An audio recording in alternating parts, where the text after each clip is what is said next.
Hi, Anand.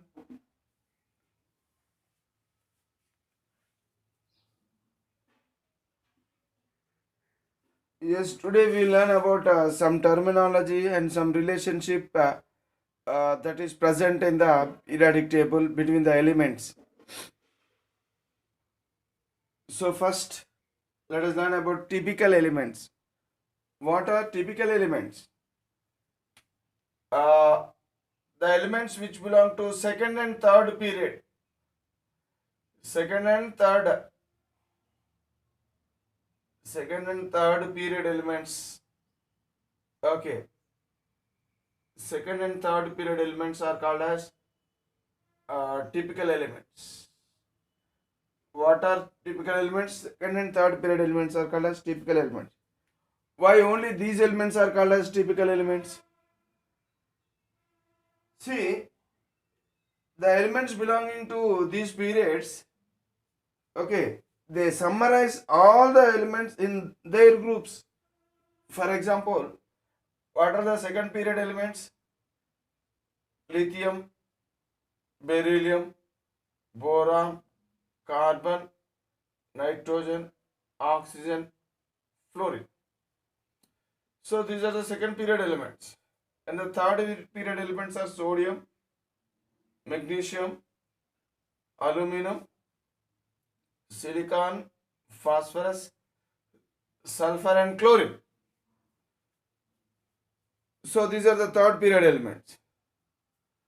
See, these elements, the properties of these elements, they are the summary of the properties of all elements present in that group. For example, take first A group. So these elements belong to first A.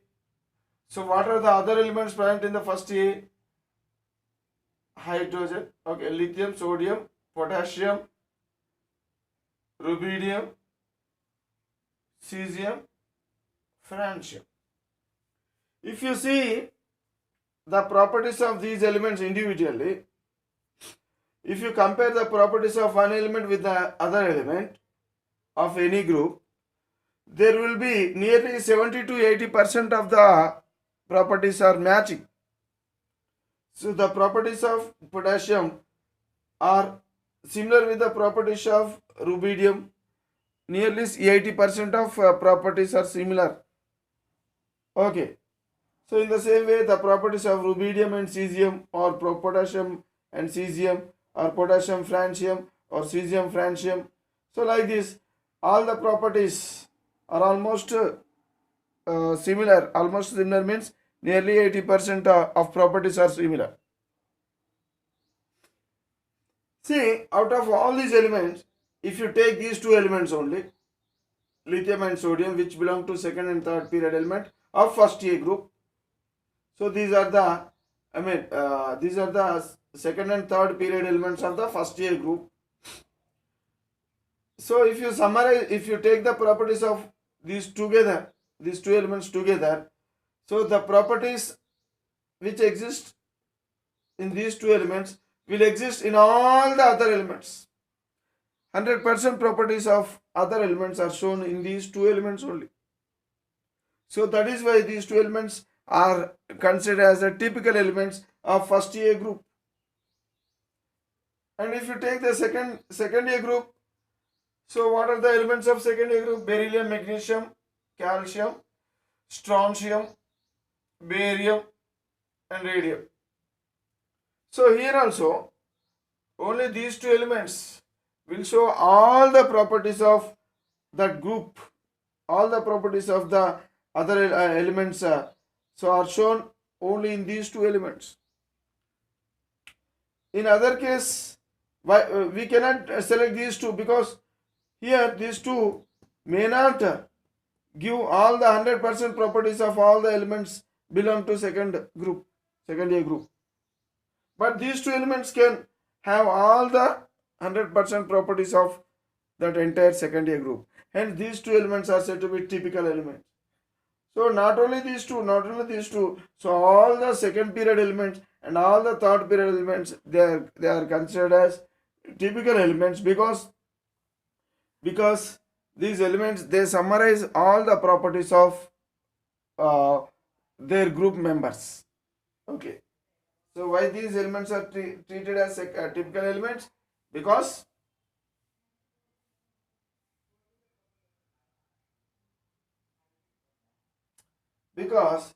their properties,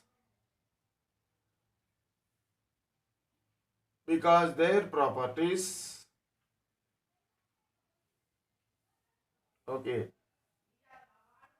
are the summary of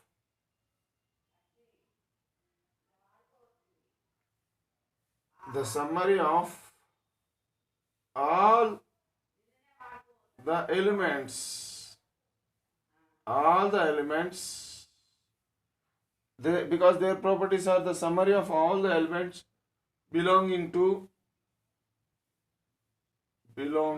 that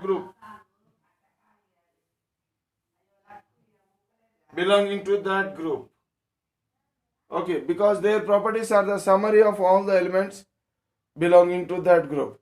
Suppose if you take these two elements, their properties are summary of all the elements belonging to first A group. If you take these two elements, their properties are the summary of all the elements belonging to second A group. And if you take these two elements, their properties are summary of all the elements of third A group, and so on. So like that. So these elements are said to be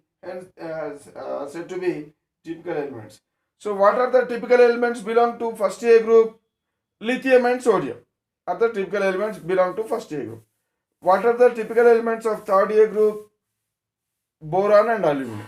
What are the typical elements of sixth A group? Oxygen and sulfur are the typical elements of sixth A group. So like that, in the competitive exams, so questions may be covered. Okay, right.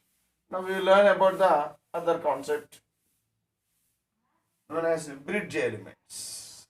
Bridge elements.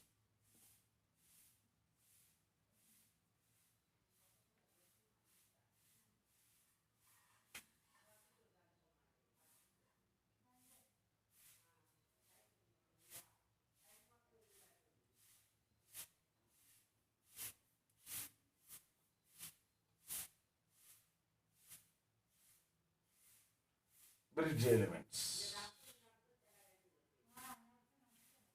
What are bridge elements?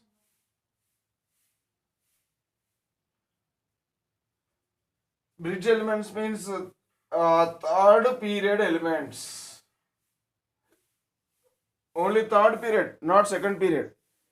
Only third period elements are said to be bridge elements.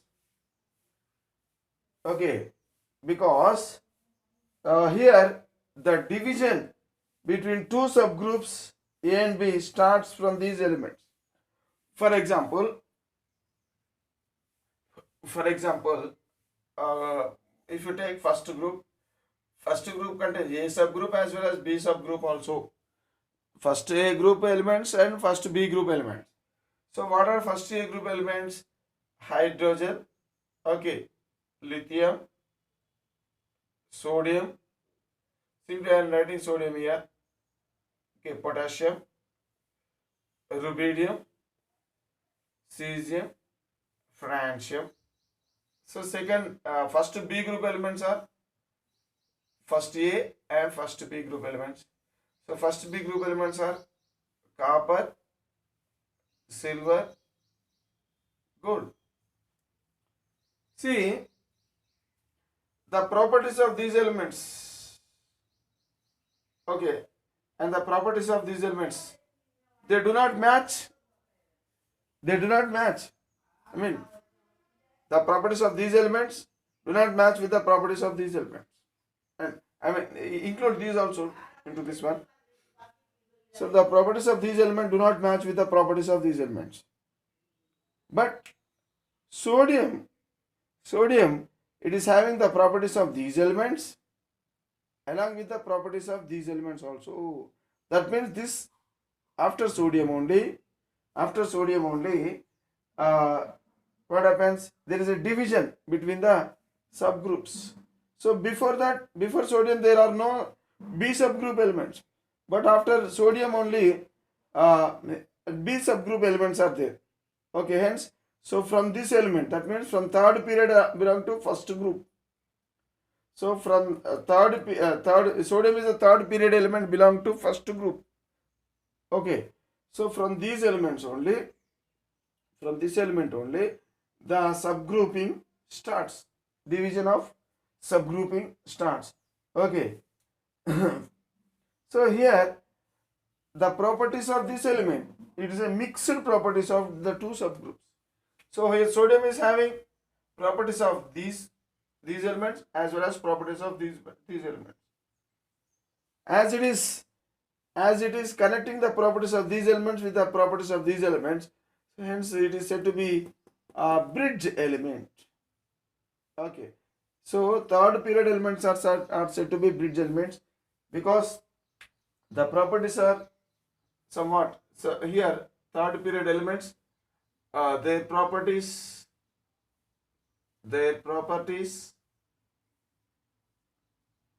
are mixed properties of their properties are mixed properties of both the subgroups, both the subgroups A and B. Okay, mixed properties of both the subgroups A and B. So subgroup B elements and subgroup A elements, so both the properties are present in this element, and this is said to be bridge element of first A subgroup and first B subgroup. Okay, because it is having mixed properties of A subgroup as well as B subgroup. And if you take from second group, magnesium, calcium, strontium, barium, radium. Okay, zinc, cadmium, mercury. See here, this magnesium is having properties similarity with calcium, strontium, barium, radium, as well as magnesium is having the properties of zinc, cadmium, mercury also. Hence, magnesium is said to be bridge element because magnesium is showing the properties of both subgroups. So the properties of magnesium are mixed properties of subgroup 2A as well as subgroups 2B. So like this.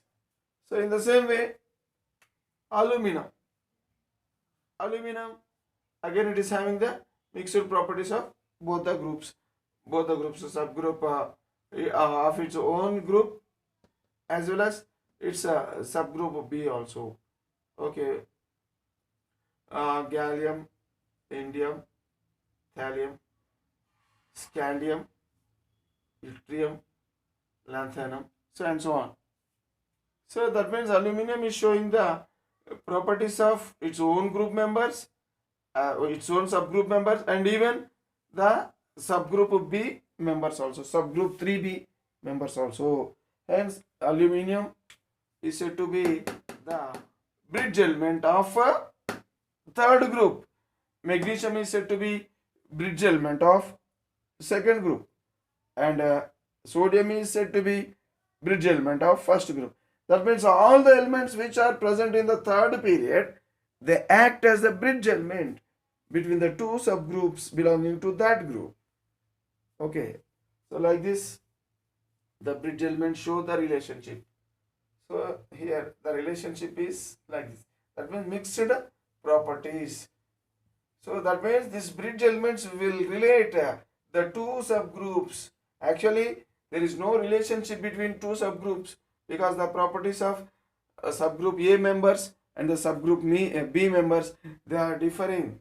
But odd period elements, they have the mixed properties, or else they connect the both the subgroups A and B elements. Okay, so like this. There is another type of relationship in the periodic table. Okay, So these, I mean, here typical elements, bridge elements. So these are somewhat they represent some sort of relationship between the elements. And there is another type of relationship in the periodic table, but it is only very limited. That relationship is said to be diagonal relationship. Diagonal relationship. Okay, diagonal relationship. What is the meaning of diagonal? Diagonal means when opposite corners are joined. Okay, when two opposite corners are joined, then they are said to be diagonally present. Then they are said to be diagonally related to each other. So in the same way, in our periodic table also, there is a diagonal relationship. So particularly between the second and third period elements, so you will find such a relationship, but not throughout the period. You don't find this relationship. So actually, the first three members of second period, are will show not only similar properties with its own group numbers, but also are similar with the diagonally placed elements in the next higher group. So I will explain you the meaning of this one. Okay, first I'll write the thing. First three members. The first three members of second period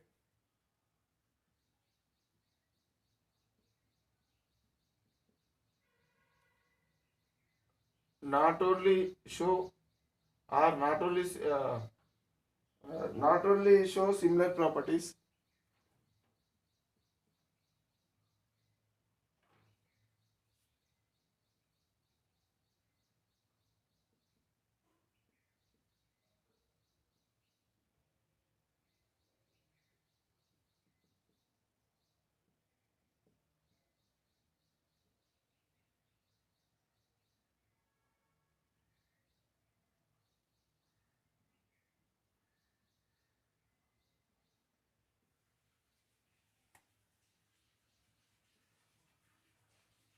generally an element will show similar properties with its own group members, or else with its own group elements. But sometimes some elements may show similar properties with other elements also. So how they are related to other elements in their properties will be explained by diagonal relationship. So actually, diagonal relationship means the first three members of second period not only show similar properties with their own group members, but also are similar. But also they are similar with the diagonally placed elements. With the diagonally placed elements. Okay, with the diagonally placed elements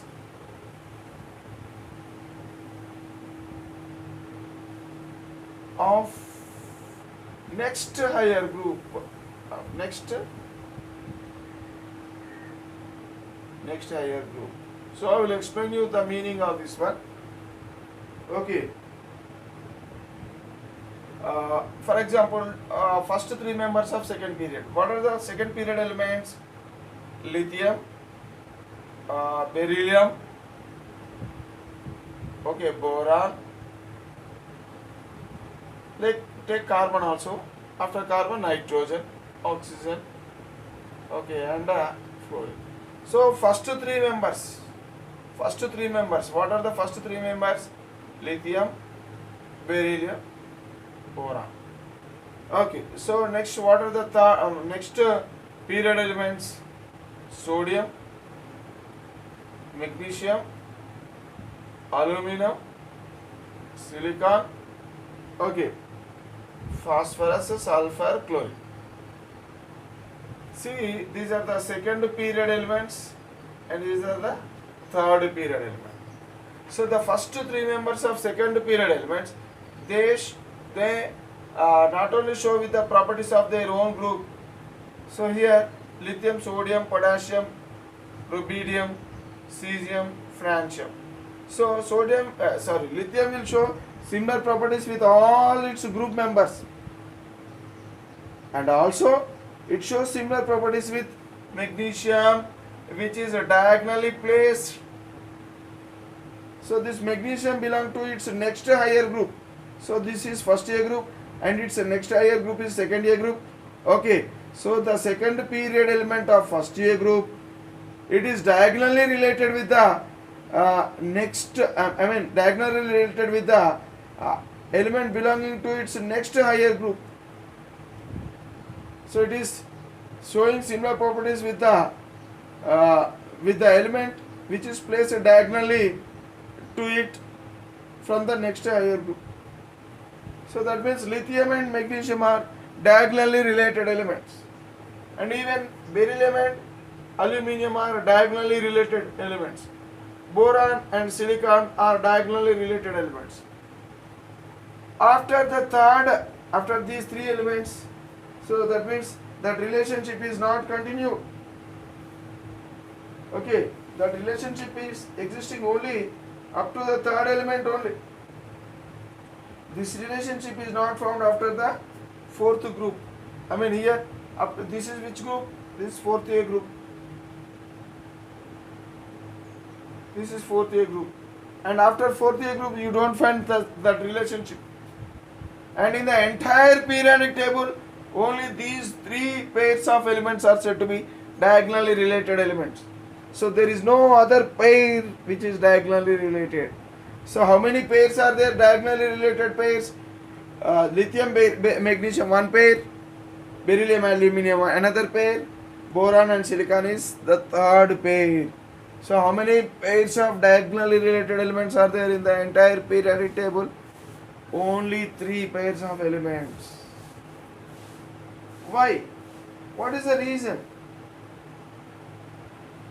What is the reason for only such a, what is the reason for the diagonal relationship between lithium and magnesium?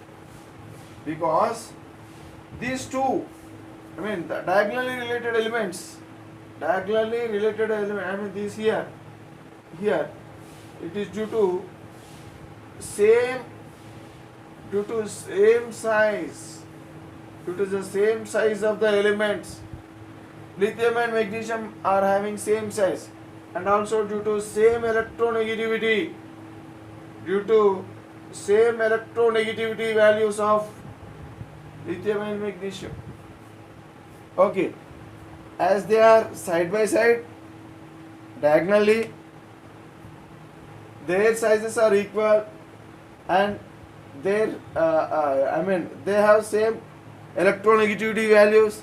Okay, even these two are also similar in size, and electronegativity values are also same, and even these two also. Okay, so because of same size and same electronegativity values, and one more thing, the most important thing is diagonally related elements.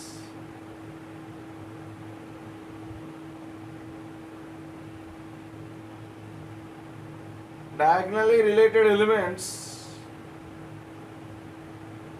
have similar polarizing power.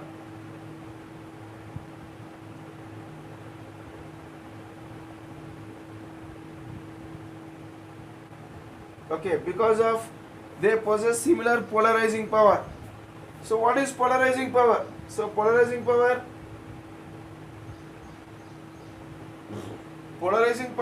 means, for example, take lithium and magnesium. If you take lithium atom or else lithium ion, for example, take lithium chloride. So here in lithium chloride, this is a compound. So there are two elements, lithium and chlorine. So there is ionic bond. So between lithium and chlorine there is ionic bond. So what happens? So this lithium ion and chloride ion. See, chloride ion is large size and lithium ion is small size. What happens? So for example, this is the nucleus of this lithium ion. This is the nucleus of this lithium ion, and this is chloride ion, larger in size. This is the nucleus of chloride ion, and these are the electrons. These are the electrons present in the chloride ion. See, actually what happens? So the nucleus of this lithium ion,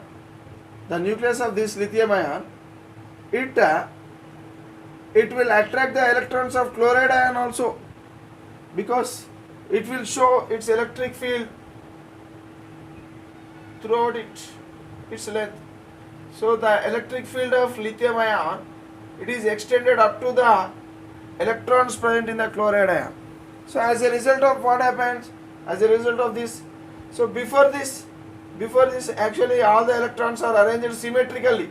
That means nucleus is present at the center and electrons are distributed around the nucleus equally, uniformly. But due to the influence of this lithium ion, what happens? The nucleus of lithium ion will attract all these electrons. As a result of this, what happens? So all these electrons will move. All these electrons will come. They will move towards the lithium ion, and the nucleus is pushed away. The nucleus of the chloride ion is pushed away, and the electrons of chloride ion will come towards the lithium ion. That means here unsymmetrical distribution of electrons is taking place. Electrons are coming only towards one direction. Okay, so all the electrons are accumulated here, and these electrons are attracted by the nucleus of this lithium. And the nucleus of chloride ion, it is pulled away. It is pushed away. As a result of this, what is happening? So here, this portion, this end of the chloride ion will become positive, and this end of the chloride ion will become negative. Okay, so as a result of this, what is happening? So this there exists some polarity is developed in this ion. Some polarity is developed in this ion, but because of this one only. Okay, so the ability of this ion to develop polarity in this ion, that ability is said to be polarizing power. What is polarizing power? Polarizing power of an element or else an ion is nothing but its ability to polarize the other element. What is the meaning of polarizing the other element? That means to develop polarity in the other element. So this element, lithium, is able to develop polarity in the chloride ion. The ion of lithium is able to develop the polarity in the chloride ion. So what is the meaning of development of polarity? That means all the electrons will come to one edge, one side, and the nucleus is pushed to the other side. As a result of this one, what happens? One end of this ion will acquire positive charge, and another end will acquire negative charge. So that means opposite charges are separated. So that means opposite poles are created. So one end or else one pole is positive pole, and another end or else other pole is said to be negative pole. So as the opposite poles are created, positive pole and negative pole, hence it is said to be dipole. Okay, dipole. See, this ion is able to produce a dipole in this ion. That means this ion has undergone polarization. This ion has undergone polarization, and this ion is making this ion to undergo polarization. Hence, it is having polarizing ability or else polarizing power. So, as it is having polarizing power or else polarizing ability, it makes the other ion to undergo polarization. So, that ability is said to be polarizing power. So, the polarizing power of lithium is almost similar with the polarizing power of magnesium. The polarizing power of lithium and magnesium are almost similar. Okay, hence, they are said to be they are having diagonal relationship. Okay, here actually diagonally related elements have similar polarizing power. So for polarizing power there is a formula. What is the formula of polarizing power? Polarizing power is equal to charge of the, it is nothing but Q by R square. What is Q? Q is nothing but charge on the ion. Charge of the ion, or else charge of the ion. And what is R? R is nothing but the distance between this nucleus and this nucleus. Okay, so distance between the two nuclei.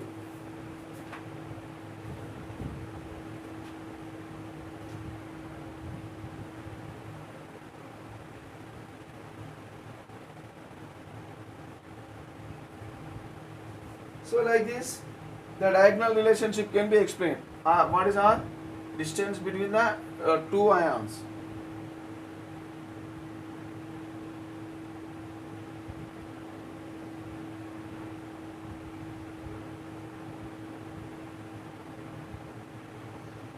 Two ions. So polarizing power is equal to Q by R square. So here these two elements possess same polarizing power.